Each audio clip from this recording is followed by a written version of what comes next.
loolu mooy benn.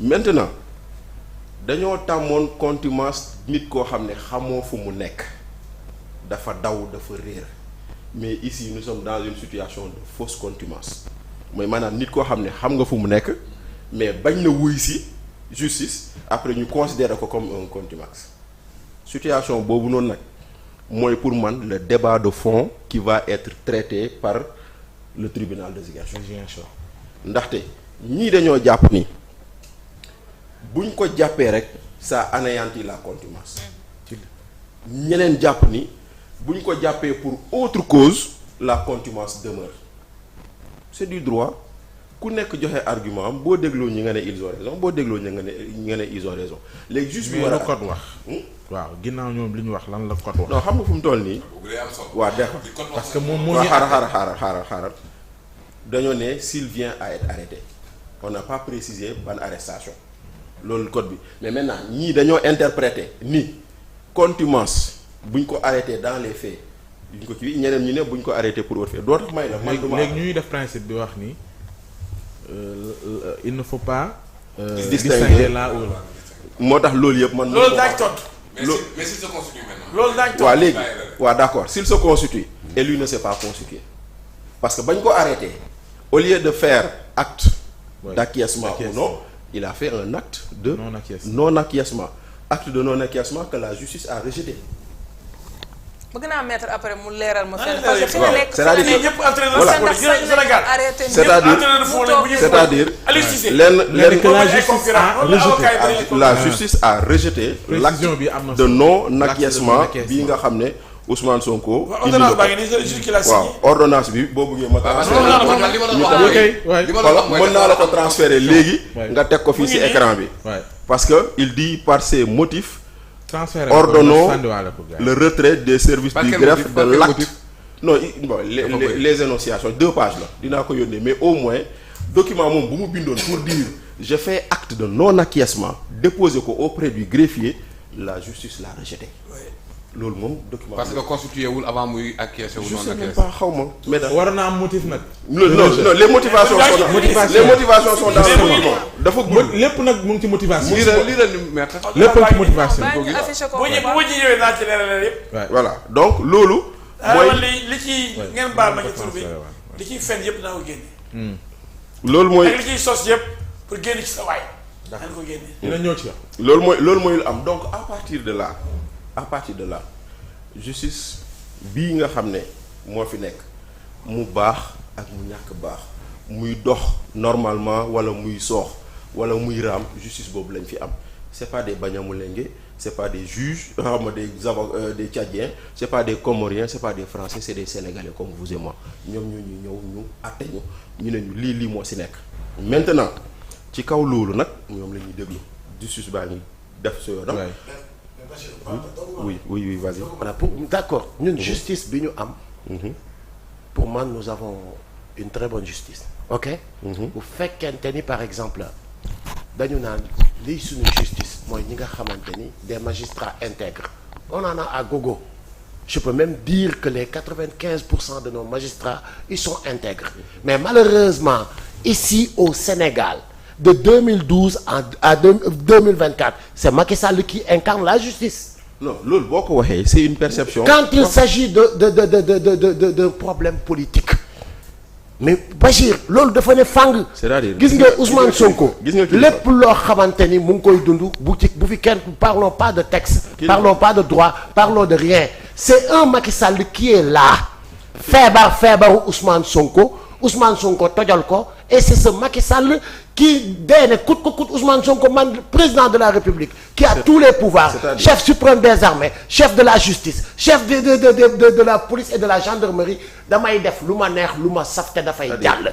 li mooy wax ji. c'est-à-dire tu peux le dire bi nga jàpp ni loolu mooy wax ji mais man li ma lay wax aussi dama koy teg te du ma ko dindi maanaam bu ñu tolloo situation bi nit ki moo ko teg boppam ndaxte moo def loo xam ne lii nii bu ko def bu xamaana bu doxee woon neneen du demee nii Pape Moussa bokk nañ plateau man ak moom nii ba ñu xëyee ñu wax ci dossier Adji Sarr ma ne ko man lu ma dégg ci Adji Sarr lu ñu wax ni tey na xel te man gëm naa ne Ousmane Sonko dafa war a taxaw dem wuy ji justice. même moi je suis d'accord que dafa waroon. mais dafa waroon dem wuy ji yow nga ñëw taxaw et puis on a parlé de récusation aujourd'hui. Ouais. Mais Ousmane Sonko n'a-t-il pas récusé ici Maham Diallo? Ouais. On a parlé de récusation ici Ousmane Sonko n'a-t-il pas récusé le juge Mohamed Diop dans le cadre de l'affaire Mame Mbaye Niang?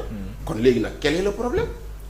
lii am chaque jour Maître El Hadji Diouf il récuse des juges parce que mën na am ni jàpp na ni juge bi lii ak loolu. c'est les procédures fondement nag bi ñuy récuser liñ ca teg. fondement article 650 oui ma article 650 code de procédure pénale moo wax les 9 conditions à partir desquelles on récuse un juge.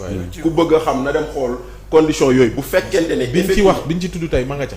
bokk na si. bokk na si lien de parenté. lien de parenté bokk na ci est-ce qu'il est établi que ne. loolu moom xaw ma loolu moom xaw ma ko. parce que mujj nañoo génnee képp kuy conseiller ginnaaw Ousmane Sonko. léegi moom non xaw ma ndax il est frère ou non à l'adjoint mais je sais que il vise les textes rek yow da ngay le texte moo ne man ak Pape Moussa bu ñu bokkee ndey ak baay wala mu doon sama doomu baay wala mu doon sama cousin. C'est un moyen ou c'est une raison pour récuser quelqu'un. foofu rek la ñem article 650 code de procédure pénale. donc man du ma dugg ndax am na am amul mais au moins lu am la. parce que Ousmane Sonko ba muy récuser Omar Maham Diallo si lan la ko tegoon. dañoo ne Maham Diallo dafa partagé alors que Maham n'a jamais partagé. on l'avait identifié dans un poste. c'est ça. musul partager un texte. daa mel ni Aram bu Bachir Fofana bu bind identifier Aram identifier Pape Moussa identifier Kilifeu. donc maintenant mu génn ci page am ñu ne il a partagé. donc loolu lañ ko jéemee woon rek. sos rek. beneen bi le juge bële aussi on avait dit que y avait des liens. de parenté ak yooyu donc. c'était pas vrai. l'un dans l'autre une procédure judiciaire est en train de se dérouler. et procédure boobu noonu. justice boobu noonu mu ngi ko nekk di àtte te bu ko àtte lu ci am rek ku nekk chacun saura. Passane avant ñu dem ci maître. waaw c'est super agréable d'écouter li dàq ci àdduna moo di déglu naa bu baax waxtaan bi déglu na ma ko ak jële ci xam-xam aussi déglu na ma kilifa bi maître déglu naa ñi toog ci plateau bi ñëpp mais on discute d'une chose boo xam ni pour man du débat. lu tax du débat dafa am lu kilifa wax mu am solo lool te defe naa mettre ci programme am na lu mu junj sànq ne dina ci ñëw. te dina ci ñëw sax. waaw loolu mu junj ne dina ci ñëw avant émission loolu man defe naa mooy li ëmb lépp xam nga la mu doon conseil supérieur de la magistrature ki gaa présidé kana président de la République du Sénégal. Ouais. Il s'appelle comment? Macky Sall. Il fait quoi? De la politique. De la politique. Qui sont ses adversaires? Ousmane Sonko, Khalifa Sall. Maître El Hadji Diouf. ak Maître El Hadji Diouf candidat. waaw ñëpp léegi de adversaire am. waaw depuis 2012. à maintenant adversaire il n'est pas candidat. certainement. Mais il est militant. mais on parle de candidat. mais il est militant maître. Maître a raison il n'est pas candidat. on n'a jamais été dans le même parti. Il n'est pas candidat. mais qu'il est d'ailleurs. Il a un candidat. mais il n'est pas candidat. Il n'est pas Mais candidat. qui est d'ailleurs? Merci maître. c'est pas mon adversaire. léegi dafa am lu ma bëgg a wax. mais mbër bi nga war a bëreel coach am du sa adversaire. kilifa il a raison. mbër bi nga war a bëreel son entraîneur c'est son adversaire. ah non ñu naan bu dee Sidi ñoom ñaar ñooy adversaire ku deful Sidi wala kuy ñaari supporter. mbër bu dee Gouye Gui la ak Siteu ñoom ñaar ñooy adversaire seen kii lu ñuy adversaire. seen supporter. non Kuy coach yi. supporter. waaw supporter. lu ñuy adversaire la d'accord supporter. kon mais amul ñu ñëw ci yow amul mais ñu ñëw ci yow adversaire. bàyyi leen pas adversaire mooy ñaar ñi ñu war a bëree. may war a may jàmm. ñu war a lewaatu. Soro zéro ko dara. chef de village. mais yaay tëj Passane.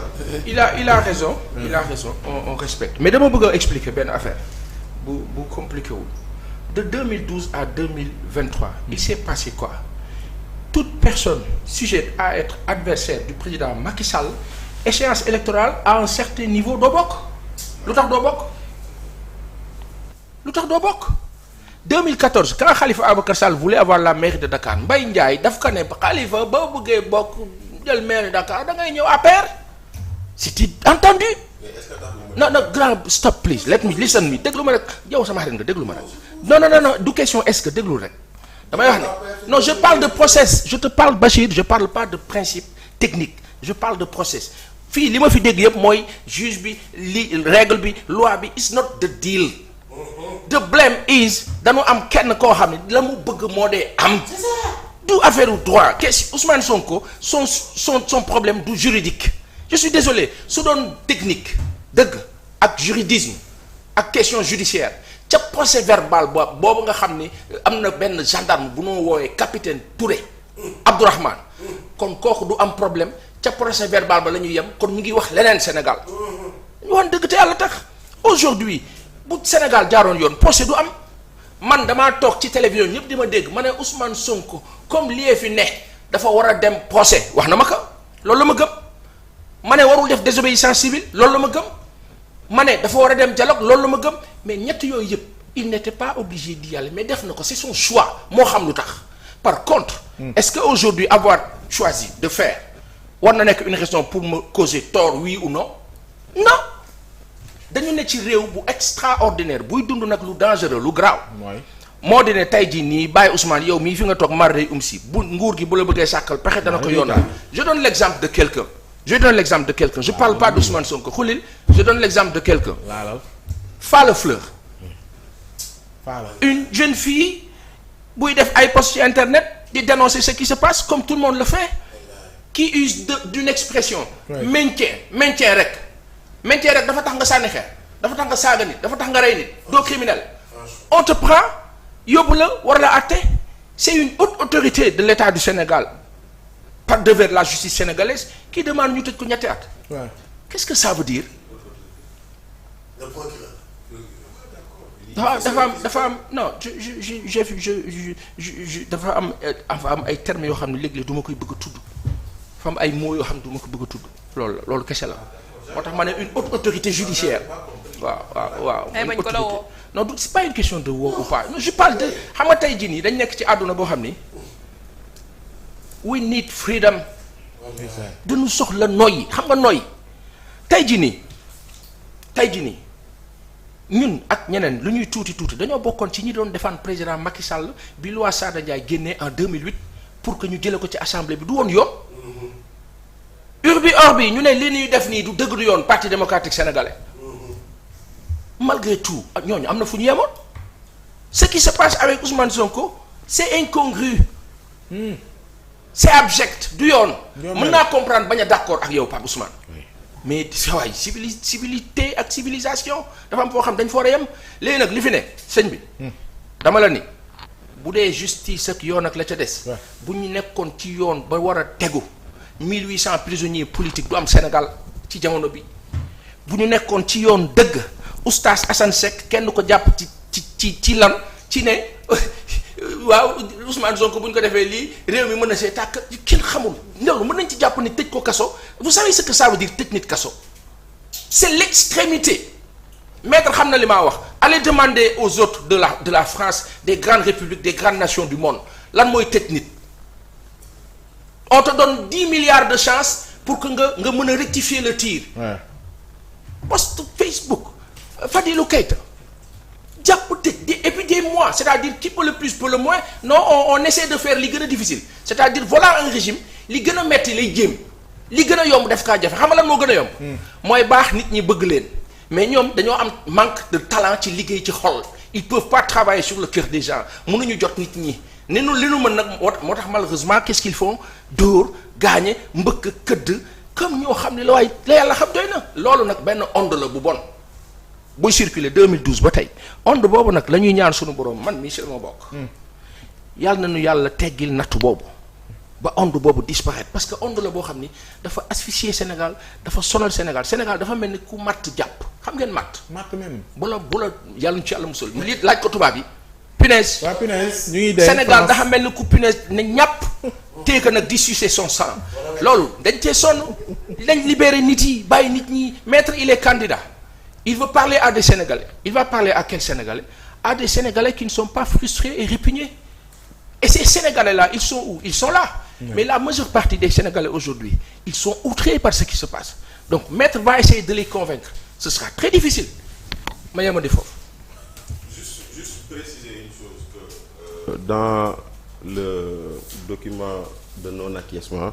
il y a 2 éléments benn bi ñoom ne nañu Ousmane Sonko est détenu à la prison et que quand quelqu'un est détenu à la prison toute correspondance le concernant doit passer par le greffe kooku moo koy génne à charge à ce greffe de le ventiler donc Ousmane Sonko jaarul foofu loolu lay benn lu ñu ko reproché pour rejeter kii bi. Deuxièmement ils disent que l'article 307 prévoit l'acquiescement et non le non-acquiescement le contraire defe naa loolu Pape Moussa yàgganoon na di ko développer naan disant que les avocats non-acquiescement droit bi prévoir ko donc par ces deux motifs ils ont rejeté sa lettre de non-acquiescement donc jusque-là en attendant que la cour à Ziguinchor statue le tribunal considère que Ousmane Sonko est toujours en état de contumace. ñu xaar loolu topp alors ça c'est ça. maître.